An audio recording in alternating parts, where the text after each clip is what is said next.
மழையும் நின்று போச்சு, வெயிலும் அடிக்க ஆரம்பிச்சிருச்சு. நானும் மழை ரீசன் சொல்லி ஒரு 4 நாளாக ஜிம்முக்கு போகலை. நான் போனதே ஒரு ஒரு வாரம் தான். ரொம்ப மோட்டிவேட் ஆகி வீடியோலாம் வேற போட்டேன் நான் ஜிம் போகிறேன் அப்படின்னு. ஆனால் இப்போ தான் புரியுது இந்த 4-5 நாள் மழை ரீசனு. அப்புறம் இன்றைக்கி பார்த்தீங்கன்னா யாராவது என்னை மைண்ட் ஃபக் பண்ணி விட்டுருவாங்களா, ரொம்ப இரிட்டேஷனில் இருப்பேன். என்னடா நம்ம வாழ்க்கை இப்படி இருக்கே அப்படின்னு யோசிச்சு அவ்வளோதான். மண்டையும் வேலை செய்யலை, பாடியும் வேலை செய்யலை, நான் சோம்பேறியாகி படுத்து தூங்கிடுவேன்.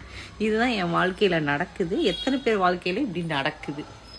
நம்மளை யாராவது மண்டையை குழப்ப வச்சுட்டாங்க, நம்மளை தூங்க விடாமல் ஒரு மாதிரி இரிட்டேட் பண்ணிட்டாங்க அப்படின்னா, நான்லாம் ஜிம்முக்கு மோட்டிவேட் ஆகி அப்படியே ஜிம்முக்கெலாம் எந்திரிச்சு போய் சரி பண்ணிக்கிறாள்.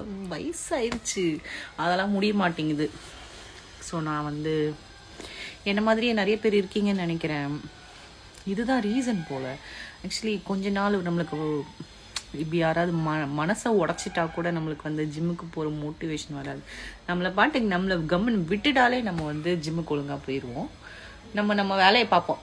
ஆனால் நம்ம வேலையை பார்க்க கரெக்டாக ஆரம்பிக்கும் போது மழை பெஞ்சிரும், அப்படி இல்லைன்னா உடம்பு சரியில்லாமல் போயிடும். ஏதாவது ஒன்று தடங்கல் பண்ணிடுவோம். நான் பாட்டுக்கு போயிட்டு தான் இருந்தேன், தேவையில்லாமல் அப்படி ஆயிடுச்சா. இப்போ இந்த பிரேக் இருக்குது பார்த்தீங்களா, பிரேக்கு, இந்த பிரேக்லேருந்து நான் வெளில திரும்ப போக ஆரம்பிக்கணும். என்ன நான் பார்த்துக்க ஆரம்பிக்கணும்.